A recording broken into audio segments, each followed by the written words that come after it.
Welcome to That's the Word, wholesome tales for the whole family. I'm Father James Yamauchi. Today's story, a damsel in distress.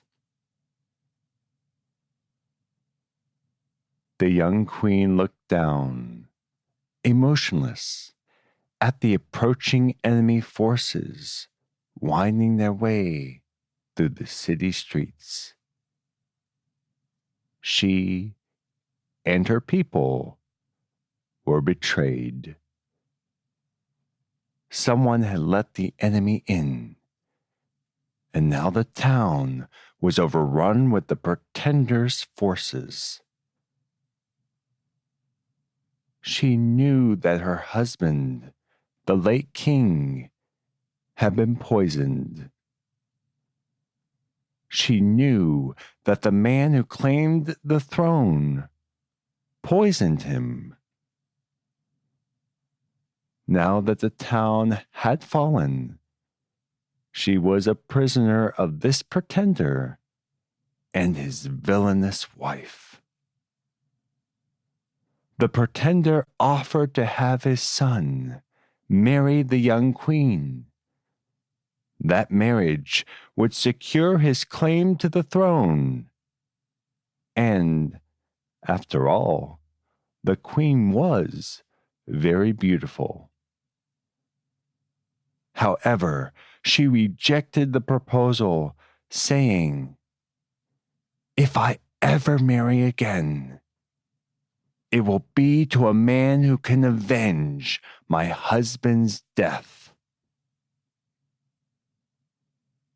With that, she was handed over to the pretender's wife, who attempted to convince her to accept the marriage with flattery, insults, and violence.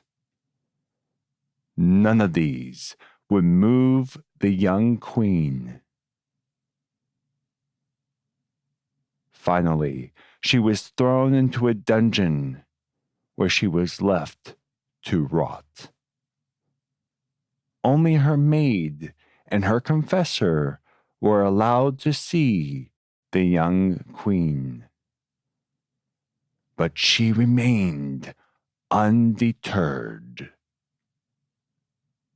Her confessor managed to dig a hole out of her cell, and she and her maid escaped. They snuck through the countryside disguised as men, avoiding the enemy soldiers who were searching for her. Eventually, they made it to her uncle's castle, where they were safe from the pretender. She still could not rest. Her enemy, the pretender, had taken her kingdom. He must be dethroned. She wrote to the neighboring rulers, asking for help. Many came to her aid, angered by her shameful treatment. Among those who pledged their swords was an emperor, who also asked for her hand in marriage. The young queen agreed. With such a mighty force, the pretender was driven back. Eventually, she and her husband would defeat the pretender and retake her kingdom. They would rule their empire for many years until the emperor's death, when the queen, now an empress, would act as advisor to her son and regent for her grandson. Known for her wisdom, generosity, and piety, she is most remembered for the story of the death of her first husband, Lothar, King of Italy. Her imprisonment under the pretender Berengarius, and her escape to her second husband, Emperor Otto the Great, a queen of Italy, and Holy Roman Empress, Saint Adelaide. And for this week, that's the word. One of the things I like in telling stories about saints is to discover new candidates for confirmation names. I don't think I've ever heard of a Saint Adelaide. And this story is great for a person who wants to have an awesome confirmation saint. Great kid's name, too. And you don't hear Adelaide very much. I think one of your parishioners has a child named Adelaide. I think you're right. It's a great name. And there's also another story in Butler's. So the Butler's version of this story in Butler's Lives of the Saints is a bit more romantic. In that one, when the confessor has dug her out of the prison, she escapes, but the dungeon, the castle where the dungeon is located, is surrounded by swamps that are impassable. So she is running by herself. She doesn't have a maid, and she gets lost in this swamp. Are we in Louisiana? Possibly. So she is lost in this swamp, and she doesn't know where to go. Then all of a sudden she hears an army coming, led by the king of the Germans, Otto.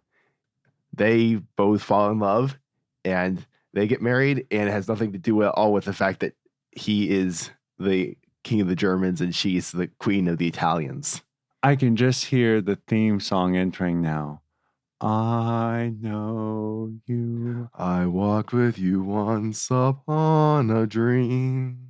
Anyway, you can just see that happening. But that sounds a bit romantic from the actual facts. It's long enough ago that either one could be true. One of the impressive figures in this story, in my opinion, is the confessor. I mean, she has a great confessor. Not only does he take care of her spiritual needs, but he gets her out of prison. Your choice of confessor is an incredibly important choice in life. It really is. You got to choose that person well because you never know when he has to dig you out of trouble. Now it's trivia time. Dun, dun, dun. Last story's trivia question was, in what diocese was Dachau located? The answer is the Archdiocese of Munich and Freising. Now, normally we jump to this story's trivia question, but we did a little bit of research, and it's amazing how many parishes are in this archdiocese. You'd think usually if you look at Europe, they have more dioceses than we do. They're more finely split up. But Munich and Freising, 750 or something parishes? It is something like that. I mean, how many parishes in Dallas? I don't think it's more than 100. Oh, it's less than that. I think it's around 70 to 75. But you also have to keep in mind, in the United States, particularly in our region, there's a lot of big parishes in terms of number of people. This story's trivia question is, what was the decisive battle that secured Otto's empire, which was fought a few years after his marriage to Adelaide? That question again. What was the decisive battle that secured Otto's empire, which was fought a few years after his marriage to Adelaide? If you think you know the answer, email us or contact us on social media and let us know. If you enjoy That's the Word, please share the word. You can see the story extras for this story, A Damsel in Distress, at thunderrock.org, where you can see pictures of St. Adelaide. Thunderrock.org is also where you can sign up for our weekly newsletter and where you can find our social links and our email if you have any feedback or story ideas. Thanks for listening, and join us next Wednesday for another wholesome tale for the whole family.